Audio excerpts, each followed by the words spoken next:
Hi guys, today we'll talk about how can you add your favorites on your Decathlon app. We're going to figure out this solution or know how you can do that on your app. So you just follow these ways, then it's going to work with you. So all you have to do, so you just go down here, you click in this sign down here.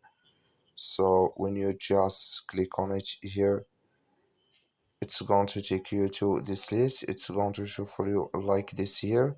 So then all you have to do now, you just click here on my favorite activities here, just click on it.